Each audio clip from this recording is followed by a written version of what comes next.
किसी भूमिका से बाहर निकलते हुए मेरा पहला सवाल आपसे ये है कि इन दिनों आप इतनी खामोश क्यों हैं? जबकि हमने पिछले 5 सालों में देखा है आप काफ़ी मुखर थी, आक्रामक थी, लेकिन इस बार ऐसी चुप्पी क्यों है और इन दिनों आप कर क्या रही हैं? देखिए कि आप जब सार्वजनिक जीवन में होते हैं तो आपके दायित्व का बोध निरंतर होता है, इसमें कोई दोहराई नहीं। पहले जब मैं थी, मैं एक विधायक की भूमिका में थी, और क्योंकि मैं अभी उस भूमिका में नहीं हूँ तो जवाबदेही और जिम्मेदारी उस तरीके से 24 घंटे नहीं बनी हुई है।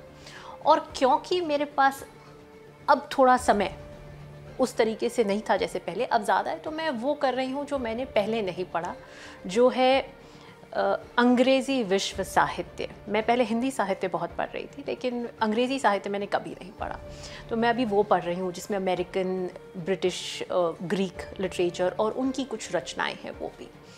और चुप्पी की कोई बात नहीं है। पराजित व्यक्ति को आप स्क्रीन पे नहीं देखते हैं, इसलिए उसकी हलचल आपको दिखती नहीं है। जब आप जीते हुए हैं और किसी भूमिका के अंदर होते हैं और जवाबदेही होते हैं, तो उनका हर जो वक्तव्य है या उनकी कार्यशैली है वो स्क्रूटनी पे रहती है। इसलिए मैं बिल्कुल अपनी भूमिका में, जो मुझे एक सार्वजनिक जीवन के अंदर एक जनप्रतिनिधि की, उसे मैं बेहतरीन रूप से दिखा रही हूँ। क्योंकि मैं पराजित हूँ, शायद उस आईने पे मैं इतनी ज़्यादा आपको दिख नहीं पा रही हूँ। तो आपने जीतने की बात की, आपने हारने की बात की। एक विधायक के तौर पर आपने 2018 में आप जीती, 2023 में आप जीतते जीतते हार गई। तो क्या लगता है आपको कि कहीं रणनीति में कमी थी या अपनों ने ही आपको हरा दिया? यारों अब यारों के हाथ में कमाने थी फराज, सब देख रहे थे कि निशाने पे तू था। मैं बहुत रेजर थिन मार्जिन से हार गई, बिल्कुल बारीक जिसे कहते हैं। इसलिए मैं कोई एक मुख्य कारण नहीं ढूंढ पाई हूँ जिसका क्या है कि ये बहाव आया तो आपको स्वीप कर गया। माइक्रोस्कोपिक लेवल पे कॉस्ट करेक्शन करने की आवश्यकता है, जो मैं निश्चित रूप से उसका आकलन करके उसकी मैंने शुरुआत कर दी है। जहाँ तक आप कह रहे हैं कि अपनों ने हराया, मैं किसी पे प्रत्यारोप या आरोप नहीं लगाऊंगी, ये मेरी राजनीति का हिस्सा नहीं है।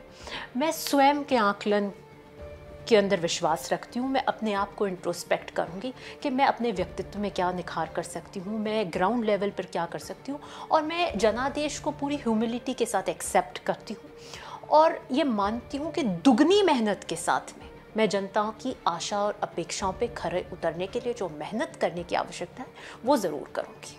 राजस्थान की सियासत को थोड़ा पीछे ले जाते हैं। 98 में जब आपके दादा कांग्रेस के पोस्टर बॉय थे, जबकि वो मुख्यमंत्री के चेहरे के तौर पर भी सबके सामने थे और फिर मुख्यमंत्री अशोक गहलोत को बना दिया गया, तो पहली बार रिकॉर्ड सीटें कांग्रेस को राजस्थान में मिली थी, 153 सीटें। उसके बाद कांग्रेस का जो आंकड़ा 100 को भी पार नहीं कर पाया। आपने कई बार कहा है कि 100 सीटों से ज़्यादा कांग्रेस को नहीं मिल पाई। तो आपको क्या लगता है कि जो चेहरा आपके दादा का था वैसा चेहरा आने वाले दिनों में, या आज तक पूर्व मुख्यमंत्री अशोक गहलोत बड़े चेहरे रहे राजस्थान में, वैसा चेहरा पूर्व मुख्यमंत्री अशोक गहलोत भी राजस्थान का नहीं बन पाए? आप क्या कहती हैं? जब 25 सितंबर की घटना हुई थी, तब मैं जब प्रेस से मुखातिब हो रही थी, तब मैंने इस बात को कहा था। वो इस क्रम में आई थी कि 25 सितंबर की जो घटना हुई उसमें हमें एक लाइन का प्रस्ताव पारित करना था। कांग्रेस के कल्चर में, इतिहास में आज तक कभी ये नहीं हुआ कि एक लाइन का प्रस्ताव पारित नहीं हुआ। कांग्रेसी के रूप में हम आला कमान में हमारा अटूट विश्वास और सम्मान है, और उस क्रम में मैंने ये उदाहरण दिया था कि जब 1998 के अंदर परशुराम मदेरणा के नाम पे ही वो चुनाव लड़ा गया था, ऐसी लैंडस्लाइड विक्ट्री ना पहले आई है न उसके बाद हम लेकर आए हैं, वो उनके चेहरे पर आई थी। उस वक्त की घटना का मेंशन मैं इसलिए कर रही थी, तब मैं 10वीं की छात्र थी और मैं महारानी गायत्री देवी स्कूल में उन्हीं के साथ रहती थी। 11 नंबर सिविल लाइन्स, जो अब सचिन पायलट जी का घर है, इसमें वो विपक्ष की नेता के रूप में रहते थे। मैं उनके साथ कॉन्टेसा में बैठकर उस दिन पीसीसी गई थी और एक लाइन का प्रस्ताव पारित कर इधर वाली सीढ़ियों से उतरकर वो कॉन्टेसा में बैठकर घर आ गई। उससे पहले धवल किशोर शर्मा जी, और मैं नाम नहीं लूँगी, बहुत बड़े बड़े नेता और विधायक घर पर आए और उन्होंने मदेरणा साहब को कहा कि हम लॉबिंग करेंगे और हम एक तरफ हो जाएंगे, हम विधायक दल को बाइकआउट करेंगे और हम नहीं जाएंगे, हम किसी भी तरीके से। और 70 से ज़्यादा विधायक आ चुके थे और आने वाले थे। मदेरणा साहब ने ये कहा कि उन्हें ये चीज़ पता थी कि अब क्या होने वाला। उन्होंने कहा मैंने मान लिया है, क्योंकि मेरा विश्वास आलाकमान में अटूट है। मैं एक सच्चा सिपाही हूँ कांग्रेस पार्टी का, कोई और माने ना माने। और वो बाहर आए, पोर्च टाइप सा है, आगे लॉन बनी हुई है। सारे विधायकों उन्होंने कहा कि मैं क्यों नहीं सुनना चाहता हूँ विधायक दल की मीटिंग में, एक लाइन का प्रस्ताव पारित होगा और यही मानना होगा क्योंकि मैंने मान लिया है। तो मैं ये कह रही थी कि ये लीडरशिप क्षमता की बात है। जब 98 के अंदर उन्होंने ये कह दिया कि मानना पड़ेगा, तो इस तरह का विद्रोह नहीं होना चाहिए था। मैं उस परिप्रेक्ष्य में कह रही थी। हाँ, मैंने ये बात भी कही है कि 98 के बाद हम 100 के आंकड़े को नहीं पार कर पाए, और ये वास्तविकता है, आंकड़ों की वास्तविकता है जिसे आप झुठला नहीं सकते। आप 153 आए, फिर 56 पे आ गए, फिर आप 96 आ गए, फिर आप 99 आ गए। हम 100 का आंकड़ा कर ही नहीं पाए, हम ट्रिपल डिजिट से 2 डिजिट में आ गए, 2 में ही रहते हैं। जो देखने वाली बात ये है कि 1998 के बाद 2003 में जब हम 56 पे आए, उसके बाद हम एक बार बीजेपी और एक बार कांग्रेस के चक्रव्यूह में फंस गए। राजस्थान पहले कांग्रेस स्टेट के नाम से जाना जाता था। 1977 में बीजेपी आई, 90 में आई, वो सरकार गिर गई, फिर 93 में वापस बीजेपी की सरकार आई और 98 तक रही। 3 बार ही सरकार आई आज़ादी के बाद तक, और हम उस चक्रव्यूह में फंस गए। क्या ऐसा सिर्फ आंकड़ों का खेल नहीं है, हमने ऐसा क्या खो दिया? हमारा जो सोशल इंजीनियरिंग का ताना बाना बुना हुआ था वो ध्वस्त हुआ, वो समीकरण बिगड़े उस 98 से। आज़ादी से लेकर 2003 तक जिस वर्ग से मैं आती हूँ, और हमने कभी जातिगत राजनीति नहीं की, मैं एक वर्ग से आती हूँ जो जाट कहलाते हैं, वो अंधभक्त था कांग्रेस का, रिलीजियस हार्डकोर वोट बैंक था कांग्रेस का। आज़ादी के बाद 2003 में पहली बार जाट ने जाकर बीजेपी को वोट दिया, और बीजेपी तब तक हमेशा पूंजीवाद, पूंजी वर्ग की पार्टी मानी जाती थी। 2003 के उस लैंडस्लाइड विक्ट्री 120 के ऊपर, वो 100 समथिंग के ऊपर जब वो आई 3 डिजिट के अंदर, तब उन्होंने भी इन कम्युनिटीज़ पे टैप करना शुरू कर दिया। उन्होंने इन्हें प्रतिनिधित्व दिया, मंत्रिमंडल दिए और दूसरी पोस्ट दी और इनमें इनरोड्स करी। और सिर्फ एक जाट वर्ग नहीं, और भी हमारी ऐसी जातियां हैं जो कांग्रेस का कोर स्पाइनल वोट बैंक था, वो सब बिखरा। और यही कारण है कि हम उनका विश्वास दोबारा अर्जित नहीं कर पाए, हम वो ताना बाना दोबारा बैठा नहीं पाए, और अब हम इस उसमें रह जाते हैं कि ठीक है, एक बार आ जाएगी, दूसरी बार चली जाएगी, एक बार आ जाएगी, जबकि हम 2 ही प्लेयर्स हैं, सिर्फ कांग्रेस और बीजेपी। अगर हम इस ताने बाने को सही कर लेते हैं तो हम पुनः उस पोजीशन में आ सकते हैं कि कांग्रेस स्टेट बन सकती है। इस पे काम करने की आवश्यकता है, कांग्रेस को सुदृढ़ करने की आवश्यकता है। इस मायने से मैंने ये बयान दिया था। आपने जाट राजनीति की बात की और आपने कहा है कि कांग्रेस एक खास नंबर तक सिमटी रही, तो एक नाम मैं आपके सामने रखना चाहता हूँ। क्या कांग्रेस के भीतर ये त्रासदी पूर्व मुख्यमंत्री अशोक गहलोत की वजह से भी हुई? मैं किसी विशेष व्यक्ति विशेष का नाम लेकर कुछ नहीं कहना चाहती हूँ। जो लीडरशिप में रहेगा उसकी जवाबदेही रहेगी, उनको बनाना पड़ेगा, बुनना पड़ेगा। अगर आप 2023 का, और उससे पहले 2023 में तो अब हम विपक्ष में आ गए हैं, लेकिन फिर भी जहाँ जहाँ हमने परफॉर्म किया है, तो आप देखिए हमने वेस्टर्न राजस्थान में परफॉर्म नहीं किया, विधानसभा में भी नहीं किया, लोकसभा में भी नहीं किया, और हम वेस्टर्न राजस्थान के अंदर 98 के बाद से ही परफॉर्म नहीं कर रहे हैं। आप देखिए, हम जोधपुर की लोकसभा से सीट नहीं ला रहे, हम जालोर नहीं लेके आए, त्रिकोण के कारण हम इस बार बाड़मेर लेके आए, हम पाली नहीं लेके आ पा रहे, हम विधानसभा में परफॉर्म नहीं कर रहे। किसी विधानसभा में हम बेहतरीन प्रदर्शन, जो हमारा नंबर ऑफ सीट्स जो आ रहा है वो शेखावटी से आया है, पूर्वी राजस्थान से आ रहा है, हम परफॉर्म ही नहीं कर पा रहे हैं, क्योंकि जो जातियाँ पहले एक साथ बैठती थी वो आज आमने सामने अपने राजनीतिक अस्तित्व की लड़ाई लड़ रही है, और हम उनका विश्वास नहीं अर्जित कर पा रहे। ये कोर्स करेक्शन तो लीडरशिप ही करेगा, या लीडरशिप जिले में नेतृत्व किसी का बढ़ाए और वहाँ से उसको बनाना शुरू करे। तो मैं व्यक्ति विशेष तो नहीं कहना चाहूँगी, लेकिन निश्चित रूप से कमियाँ तो रही हैं, हम जीत नहीं पाए हैं उनका विश्वास। क्योंकि आपने इससे पहले विधायक दल की बात भी की है, तो पिछली गहलोत सरकार में 2 बड़े विद्रोह हुए, जिसको बगावत भी हम कह सकते हैं। मानेसर आपने देखा होगा, और 25 सितंबर। तो मानेसर में जो सचिन पायलट ने पूर्व मुख्यमंत्री अशोक गहलोत के खिलाफ जो बगावत की, जिसको हम बगावत भी कह सकते हैं, और फिर 25 सितंबर को गहलोत के विधायकों ने जो पायलट के खिलाफ या आलाकमान के खिलाफ जो बगावत की, तो मैं दोनों ही दिनों को अगर याद करूं तो मानेसर में आप पायलट के खिलाफ थी, अशोक गहलोत के साथ थी, जबकि 25 सितंबर में आप पायलट के पक्ष में थी। तो आपके ये दो चेहरे हम किस रूप में देखें? नहीं, मैं आपके वक्तव्य से बिल्कुल सहमत नहीं हूँ। जब मानेसर का प्रकरण हुआ और सरकार क्राइसिस में थी, न तो मैं पायलट के खिलाफ में थी, न मिस्टर गहलोत के पक्ष में थी। मैं कांग्रेस के साथ थी। मैं कांग्रेस विरासत में लाई और मैं किसी खेमेबाजी में बंधी हुई नहीं। जहाँ पर कांग्रेस है वहाँ पर मैं हूँ। अब वो हो सकता है कि समस्त नेताओं के खिलाफ हो और सिर्फ दो ही जने कांग्रेस के लिए खड़े होंगे, तो अभी मैं आपको, और वो रास्ता अगर राजनीतिक अवसाद की तरफ जाता है, उस दिन भी मैं कांग्रेस का झंडा बुलंद करते हुए आपको वहाँ अकेली खड़ी नजर आऊंगी। और जब 25 सितंबर की घटना हुई तो ना मैं उस दिन अशोक जी के खिलाफ थी, ना किसी के पक्ष में थी। उस दिन भी मैं अधिकृत कांग्रेस की विधायक दल की मीटिंग में थी। मैं हमेशा अधिकृत कांग्रेस विधायक दल की मीटिंग में हूँ और हमेशा रहूँगी। तो जो विधायक दल की जो बैठक थी 25 सितंबर को, आप तो वहाँ मौजूद थी, क्या ये विधायक दल की बैठक सचिन पायलट को मुख्यमंत्री बनाने के लिए थी? जो विधायक दल की बैठक हुई ही नहीं, उसका तो मैं अब जवाब नहीं दे सकती हूँ, क्योंकि एक विधायक के रूप में हमें ये सूचना दी गई कि इतनी तारीख को शाम को मुख्यमंत्री आवास पे विधायक दल की मीटिंग है। एक लाइन का प्रस्ताव पारित होगा या नहीं होगा, ये भी कोई सूचना नहीं थी। ये तो वहाँ जाके एक जना प्रस्ताव पारित करता है कि ये है और सब मंजूरी देते। जो सूचना दी गई थी वो सिर्फ इतनी थी कि कांग्रेस की विधायक दल की मीटिंग है, जो हमारे जनरल सेक्रेटरी हैं अजय माकन जी और एक और ऑब्जर्वर जो अभी हमारे वर्तमान में अध्यक्ष हैं खड़गे साहब दिल्ली से आ रहे हैं और ये मीटिंग होनी है। सिर्फ इतना ही संदेश था, इसके अलावा कोई संदेश नहीं दिया गया था। और किसी विधायकों को दिया गया हो तो मुझे पता नहीं, मुझे इतना ही संदेश दिया गया था। तो आपको लगता है कि जो उस विधायक दल की बैठक में जो कुछ भी हुआ, शांति धारीवाल के घर पर जिस तरीके से बगावत के सुर आलाकमान की तरफ हमने देखे, वो सही था? वो निंदनीय था, घोर निंदनीय था। और जो घटनाक्रम घटित हुआ, मुझे लगता है आज सबको उसके लिए दुख हुआ। मामला हाईकोर्ट में गया, याचिका लगी और उसके बाद आप देखेंगे कि कितनी बार अखबार की सुर्खियों में आया, कईयों की फ़ोटोकॉपी दे रहे हैं, कई रिट्रैक्ट कर रहे हैं, फिर सारे एमएलओज को बुला के न्यू ईयर से पहले आपका ही छाप है कि छुट्टियों से बुलाया, सबको रिट्रैक्ट कराया। तो ये अपने आप में बताता है कि संवैधानिक रूप से, नैतिक रूप से, राजनीतिक रूप से अपनी पार्टी की निष्ठा के अगर जाविये या एंगल से उसे देखा जाए तो वो सरासर गलत था।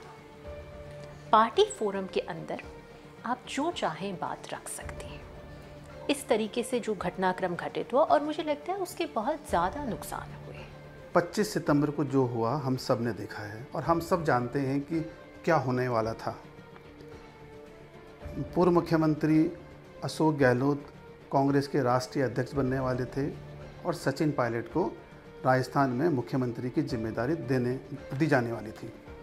आज अगर हम देखें और आज के संदर्भ में देखें तो खड़गे कांग्रेस के राष्ट्रीय अध्यक्ष हैं और इस लोकसभा चुनाव में उन्होंने जिस तरीके से कांग्रेस को एक नई पहचान दी है, तो क्या आपको लगता है कि अशोक गहलोत की वो गलती थी?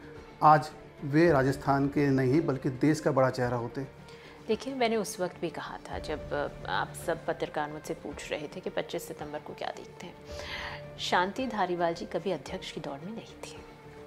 वो उस वक्त सत्ता पक्ष के मंत्री थे और फिर बन गए तो एमएलए। माननीय अशोक जी मुख्यमंत्री थे और वो अध्यक्ष पद का नाम, उनका सिंगल नाम डिक्लेयर कर दिया था। मैंने उस वक्त भी कहा था और मैं आज भी इस बात पे कायम हूँ कि राजस्थान के लिए वो एक दुखद दिन था। NSUI से निकलकर वो सांसद बने, केंद्र में मंत्री बने, फिर वो राजस्थान के अंदर होम मिनिस्टर बने, उसके बाद वो प्रदेश अध्यक्ष बने, फिर मुख्यमंत्री बने, पार्टी में महासचिव बने और ऐसा कोई पद नहीं है जिस पे वो नहीं रहे होंगे।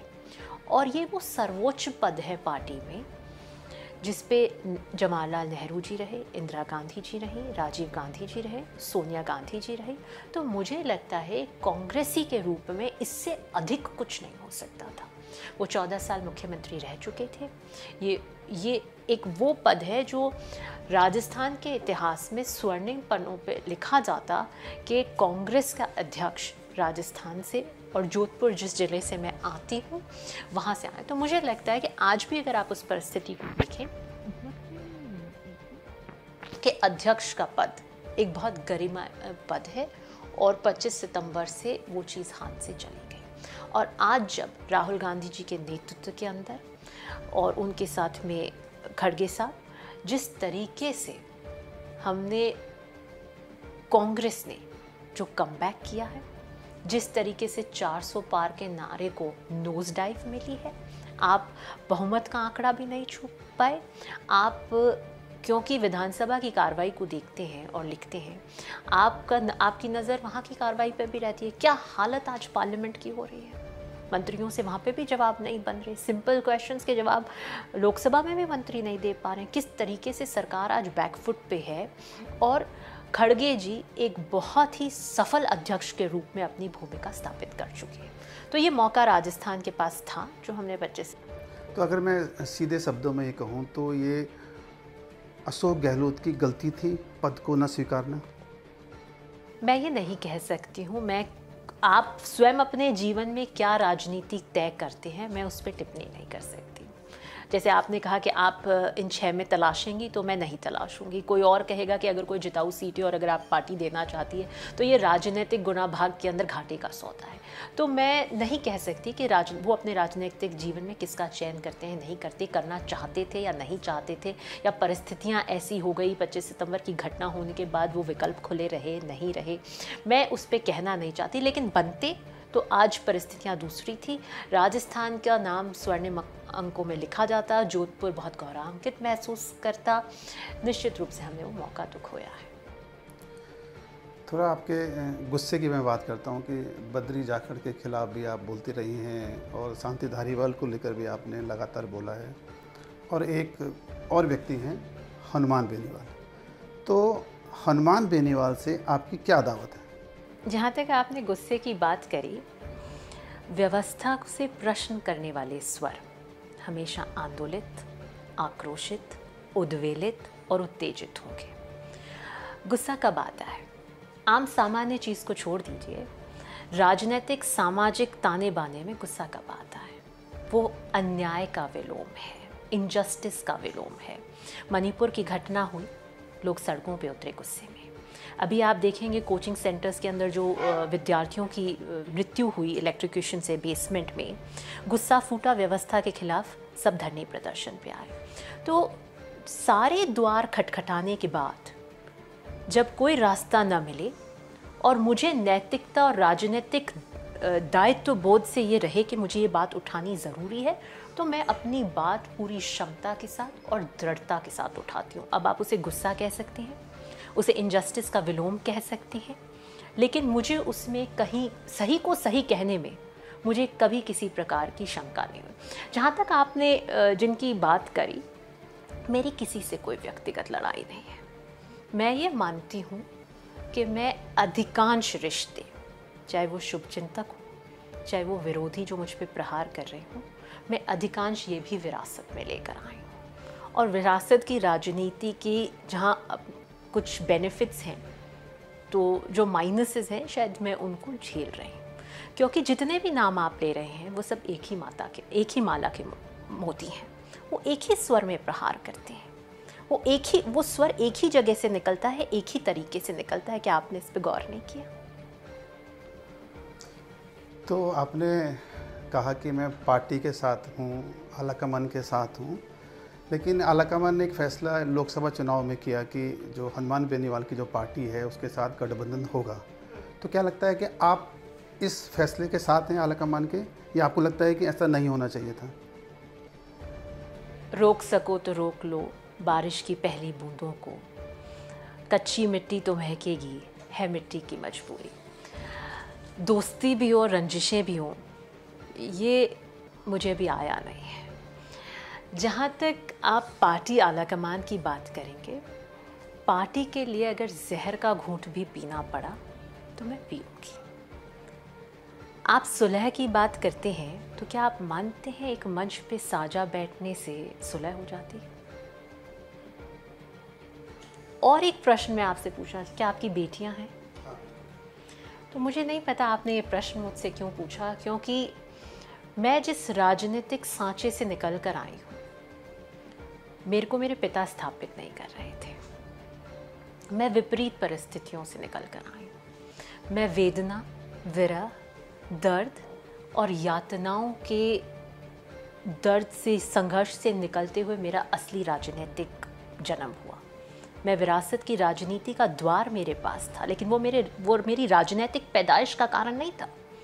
मैं इन यातनाओं से जब निकल कर आई तो वो मेरी राजनीतिक पैदाइश का कारण बना, और उस राजनीतिक पैदाइश के साथ कई विरासतें जुड़ी हुई हैं। तो मैं मानती हूँ कि जो भाषा की मर्यादा है, ये अब वो लड़ाइयाँ तो नहीं है जो शमशीरों से लड़ी जाएं। ये राजनीतिक सिद्धांतिक विचारधारा और उसका माध्यम क्या है। आपकी विचारधारा की लड़ाई किस माध्यम से लड़ते हैं आप? भाषा के माध्यम से लड़ते हैं। तो मुझे लगता है कि मैं राजनीतिक रूप से जो अपनी लड़ाई लड़ने आई हूँ, जिन सिद्धांतों और मापदंडों पे आई हूँ, उसमें भाषा की मर्यादा होनी चाहिए। आप मुझ पर जितना प्रहार करना चाहते हैं मेरे अस्तित्व को तोड़ने के लिए, कीजिए। भाषा की मर्यादा को बना के रखिए। आप एक बेटी को उसके पिता के संबंधों से अभद्र प्रश्न पूछकर घेरना चाहते हैं। आप मेरे व्यक्तिगत जीवन की एक पितृसत्ता समाज के रिग्रेसिव सोच के साथ में आप मेरे को राजनीतिक रूप से घेरना चाहते हैं। वो राजनीतिक घेरना नहीं होगा। वो किसी महिला के, किसी स्त्री के ऊपर वो वार है कि आप उसके अस्तित्व को तोड़ना चाहते हैं। और मैं जिस सांचे से निकल कर आई हूँ, मैं पार कर चुकी हूँ। मैं इन ढांचों से टूटने वाली नहीं। इसलिए मुझे लगता है कि मैं वो मिट्टी हूँ जो शब्दों के जहर पी सकती हूँ, लेकिन राजनीतिक शिखर की सीढ़ियाँ चढ़ने के लिए आत्मसम्मान से कभी समझौता नहीं करूँगी। आपने भाषा की मर्यादा की बात की और भाषा के दायरों को टूटते हुए भी देखा है। तो जैसे कि आप ही की सरकार के मंत्री, ताकतवर मंत्री शांति धारीवाल ने विधानसभा में कहा था कि ये मर्दों का प्रदेश है। तो इस बयान के क्या मायने निकाले जाएं? मैंने आपको ध्यान होगा, मेरा एक वक्तव्य था जो जेडीए या किसकी डिमांड थी, मैं उस पर बोल रही थी। और मैंने उस दिन एज कांग्रेस लेजिस्लेटर खड़े होकर इस पे प्रश्न किया था, जब हमारी वीरांगनाएं रोड पर थीं और उसके 2 दिन बाद का वक्तव्य उनकी डिमांड कटाई गई थी। और मैंने कहा था कि ये इस अहंकार से मान लीजिए या जिस पे मान लीजिए, इस तरह के शब्दों की कोई कहीं पे कोई जगह नहीं है। और इसका एज विधायक के रूप में मैंने फ्लोर पे खंडन किया, मुझे न किसी और विधायक ने किया। इसलिए मैं आपको कह रही थी कि मुझे सही को सही कहने में कभी कोई शंका नहीं होती। हमने देखा है कि आप सच से और मतलब टकराती रही हैं और नेताओं से भी टकराती रही हैं, और सच के आपने अपने दायरे भी खोले हैं और एक सच की एक नई सियासत की एक नई लकीर भी खींची है। न हम कुंदन हुए न राख हुए, न हम कुंदन हुए न राख हुए, मैं रोज़ अपनी ही आग में जलकर देखता हूँ। बहुत शानदार। एक सवाल मैं और आपसे पूछना चाहता हूँ कि राजस्थान कांग्रेस की जो मौजूदा स्थिति है, आपको क्या लगता है कि राजस्थान कांग्रेस किस चेहरे के साथ राजस्थान में आगे बढ़ सकती है? पूर्व मुख्यमंत्री अशोक गहलोत हैं, सचिन पायलट हैं, प्रदेश अध्यक्ष गोविंद सिंह डोटासरा हैं, या आप कोई और चेहरा बताना चाहती हूँ? मैं अभी राजनीतिक रूप से वहाँ नहीं पहुँची हूँ जहाँ मैं कह दूँ कि ये एक चेहरा है जो राजस्थान को फतेह कर लेगा। मेरी अभी राजनीतिक क्षमताएं वो नहीं हैं। ये निर्णय जो है कि ये एक चेहरा कर सकता है, ये निर्णय आला कमान का है, ये विशेषाधिकार उनका है। लेकिन ये बात ज़रूर है कि अगर आप असेंबली की और पार्लियामेंट की दोनों की परफॉर्मेंस देखें तो सचिन जी युवा हैं और एक प्रॉमिसिंग चेहरा है, इसमें कोई शक नहीं, और वो उन्होंने दोनों में परफॉर्म किया। गोविंद सिंह डोटासरा जी को अध्यक्ष का पद दिया गया और उनके नेतृत्व में विधानसभा के चुनाव हुए जहां शेखावटी में उन्होंने परफॉर्म किया, और उनके नेतृत्व में आप ये देखिए 11 सीटें भी आई हैं और हम पार्लियामेंट की सीटें भी कराएं, तो वो भी प्रॉमिसिंग है। मारवाड़ में हम दोनों बार प्रदर्शन नहीं कर पाए, और मैंने आपको बताया कि मारवाड़ का जो सामाजिक ताना बाना है वो 98 के बाद में टूटा है, जो हम नहीं कर पाए, जो जोधपुर डिस्ट्रिक्ट में भी हो रहा है। और इसका मतलब नहीं उसका खामियाजा हमें भी भुगतना पड़ रहा है। वो जो भी मारवाड़ के अंदर है उसको, उसकी पॉलिटिक्स को इफेक्ट करता है। तो मैं उस स्थिति में नहीं हूँ, बट मुझे ये लगता है कि फ़िलहाल क्योंकि हम बीजेपी से लड़ रहे हैं और हम विपक्ष में हैं, हमें सामूहिक तरीके से एक होकर लड़ने की आवश्यकता है, और इस विश्वास के साथ में कि जो निर्णय आला कमान लेंगे वो सही होगा। आने वाले दिनों में 6 सीटों पर उपचुनाव होने हैं। आपको लगता है कि किसी सीट पर आपको अपनी संभावना दिखती है? नहीं, मैं अपनी सीट छोड़कर कहीं और क्योंकि मैं चुनाव हार चुकी हूँ और मैं पराजित हूँ, इसलिए मैं इन 6 में अपनी संभावनाएं तलाशूंगी नहीं। ये इसको मैं दूसरी तरह से जोड़ना चाहती हूँ। मैं लेश मात्र भी असुरक्षा के भाव से ग्रसित नहीं हूँ, क्योंकि मैं चुनाव हार गई, क्योंकि मैं जब्र के अंधेरों से निकल कर आई हूँ। जब्र का अंधेरा उसे कहते हैं जब आप कब्र में जाते हैं और वो अंधेरे होते हैं। मैं जब्र के अंधेरों से निकल कर आई हूँ। जो जेल के अंधेरे देखता हूँ ना 10 साल वहाँ बैठकर, उन अंधेरों से निकल कर आई हूँ। मैं रोज़ मर कर आई हूँ। तो मुझे लेश मात्र भी राजनीतिक असुरक्षा का भाव नहीं है। और राजनीतिक असुरक्षा राजनीतिक हत्या का कारण भी बनती है। मैं नहीं चाहती हूँ कि मैं असुरक्षा के भाव से किसी की राजनीतिक हत्या करूँ, क्योंकि जब आपको अपनी क्षमताओं पर विश्वास नहीं होगा, ये आपको अप्रासंगिक कर सकता है, ये आपको इररेलेवेंट बना सकता है, वो आपको इररेलेवेंट बना सकता है, वो आपकी थ्रेट हो सकता है। जब आप इससे ग्रसित हो जाएंगे तो आपको कभी विकसित नहीं कर पाएंगे। मुझे अपनी क्षमताओं पर आगे बढ़ने के लिए मेहनत करने पर कोई शक नहीं है, इसलिए मैं अपनी पैतृक जगह छोड़कर नहीं जाऊंगी, चाहे मुझे 10 साल इंतज़ार करना पड़े। एक सवाल और है कि जिस तरीके से आप सिस्टम से लड़ती रहती हैं, तो आप पर हमला भी हुआ, तो आपको क्या लगता है कि इस हमले के पीछे कौन थे और ये हमला हुआ क्यों? ये हमला पूरी तरह राजनीतिक था, और अब क्यों हुआ वो तो सर्वविदित है, सबको पता है।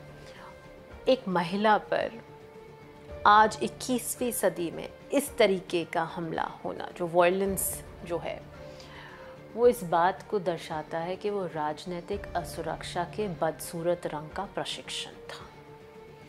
और उस हमले का एक भी व्यक्ति गिरफ्तार न होना मुझे इस बात का एहसास दिलाता है कि ये असुरक्षा का बीज कितना गहरा है।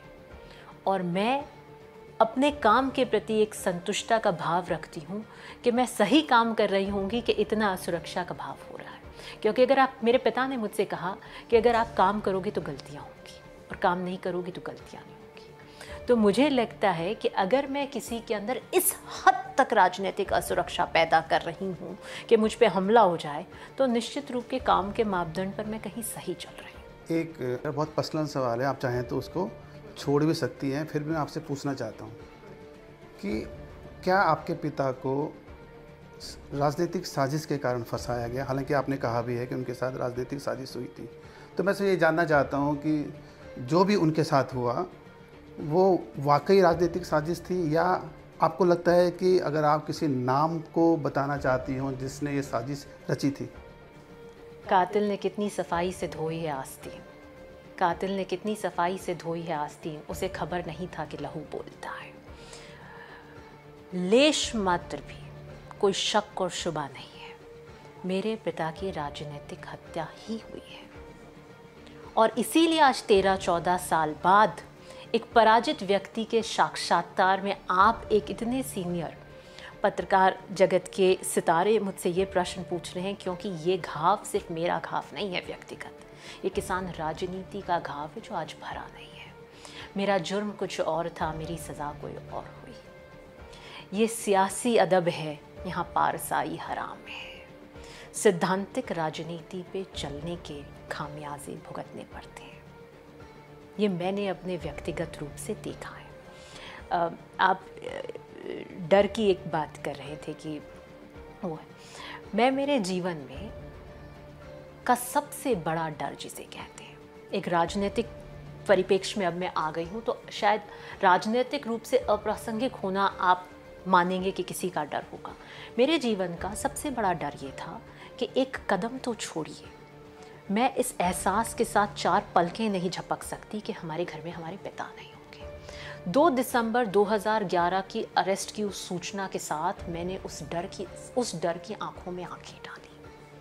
मैंने 10 साल तक खोजने की तलाश करी कि ज़िंदगी के मायने क्या होते हैं, ज़िंदगी क्या होती है, राजनीति क्या होती है। क्योंकि जब मैं पल बढ़ रही थी तो मैंने देखा था कि राजनीति स्वच्छ भाव से सेवा का माध्यम है और आप काम करेंगे।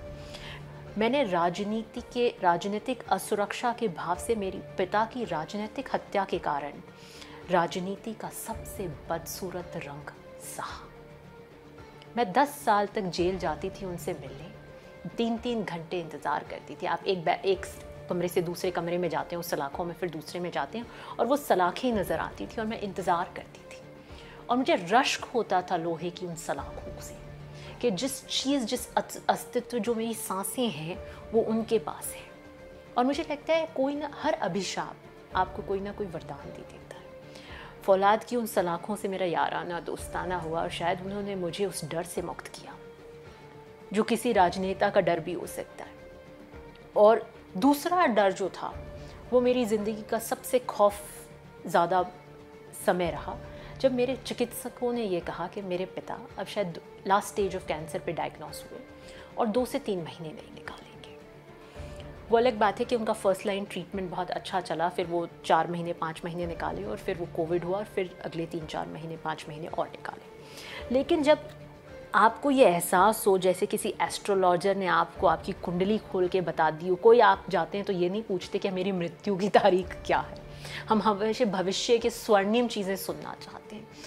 तो एक एक पल मेरी ज़िंदगी का उस वक्त इस खौफ से निकला कि शायद अगर कोई चमत्कारी शक्ति है तो चमत्कार दे दे, मुझे जीवन में उनके साए के अलावा और कुछ नहीं चाहिए, मुझे और कोई आस ज़िंदगी की नहीं है। और 17 अक्टूबर 2021 को जब वो अपने जीवन से निकल कर हेवनली अबोर्ड की दूसरी यात्रा पर गए तो शायद मुझे उन्होंने सांसारिक इस भौतिक जीवन के जितने भी डर थे उनसे भयमुक्त कर दिया। तो मुझे किसी प्रकार का कोई डर, असुरक्षा ग्रसित नहीं करती, क्योंकि मैं यातनाओं से, उन जबर के अंधेरों से और हज़ार मौतें मरकर आई हूँ। और इस बात के एहसास को मुझे और कड़ा कर देता है कि मेरी राजनीतिक विरासत सिद्धांतों और ईमानदारी की है। मेरी ईमानदारी मेरी संजीवनी है और मैं उस संजीवनी के साथ चलूँगी। उस सफ़र पर फिर क्या मिले ना मिले, मैं इसका आकलन बिल्कुल नहीं करती हूँ। आपकी बातचीत से मुझे ऐसा एहसास होता है कि एक दर्द भी है आपके भीतर, इस सवाल पे एक गुस्सा भी है, एक बेचैनी भी है, एक छटपटाहट भी है। तो बस इस सवाल को मैं इस सवाल के साथ और आगे बढ़ाना चाहता हूँ कि भंवरी देवी का राजनीतिक सच क्या है। मैं, क्योंकि अब ये बात जो है इन पे अब कोई टिप्पणी नहीं करना चाहूँगी। जिस दंश को हमने सहा, जिन यातनाओं को हमने भोगा, और उदाहरण के तौर पर कहना बड़ा आसान है, राजस्थान की गर्मी आप पंखे में नहीं गुजार सकते आप इस ऑफिस का। अभी तो हम बारिश के मौसम में एसी में आपके यहाँ साक्षात्कार कर रहे हैं। 50 डिग्री तक जाने वाले उस टेम्परेचर में आपने सोचा जेल में क्या हालत है। बोरियां लगाई जाती हैं, उन पे छिड़काव करते हैं और उन पे छिड़काव करते हैं, रात को 2 बजे उठकर भी गीला करते हैं कि उससे थोड़ी छन के जो हवा आए उससे ठंडक मिल जाए। मेरे पिता ने हर गर्मी ऐसे निकाली है। मैंने हर वक्त जब एसी ऑन किया है तो दोष भाव मुझे ग्रसित कर गया कि मेरे पिता किस परिस्थिति में है और मैं एसी में बैठी हूँ। मेरे पिता के जब आंखों का इन्फेक्शन हो गया, क्योंकि आपकी कागजी कार्रवाई इतनी है कि आप तुरंत उनको ले जा नहीं सकते, वो वेन फट गई और वो बहुत टाइम तक रेड ही रहा। आप एक चिकित्सक के पास नहीं जा सकते। किन यातनाओं से हम गुजरे, क्योंकि अब मेरे पिता के माध्यम से मुझ पर राजनीतिक प्रहार होते हैं। इसलिए मैं चाहती हूं कि इन बातों को अब पीछे छोड़ मैं जिस जीवन पे कदम रख रही हूं, मुझे कम से कम इन बातों से ना घेरा जाए। और निश्चित रूप से 200 विधायक, चाहे इस विधानसभा के हों चाहे पिछली विधानसभा के हों, कितने विधायक मेरी तरह 10 साल तक जेल के सजदे कर कर फिर विधानसभा की कदमपोशी कर रहे थे। कितने थे जो इस तरह की राजनीतिक हत्या की पैदाइश से निकल कर आए थे। तो दर्द, बेचैनी, गुस्सा, शायद इसके पर्याय आप ढूंढ नहीं पाएंगे। मेरी गूंज जो है वो अगर कोई सुने तो शायद 7 पीढ़ियां भी बहरी हो सकती हैं। ये वो दर्द है, ये अब इसे दफन रहने दीजिए। अवतार सिंह पास की एक कविता है, बहुत लंबी कविता है, मुझे पता है।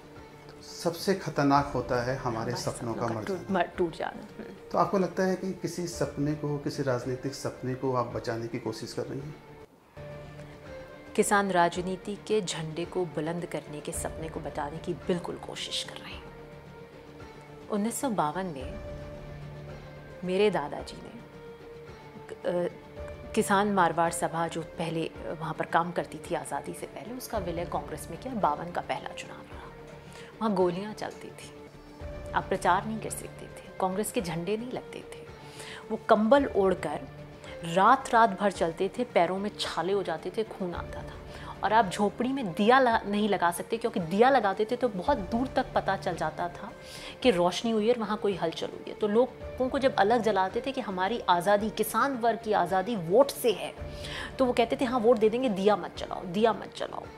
तो वो जो मुहिम किसान राजनीति के झंडे को बुलंद करने के लिए उन्होंने शुरू करी, और सिद्धांतिक और पारसाई के रास्ते पे मेरे पिता ने जिसके ऊपर आवाज़ बने, उस राह पर चल रही हूँ। बिल्कुल उसमें कोई शक और शुबा नहीं।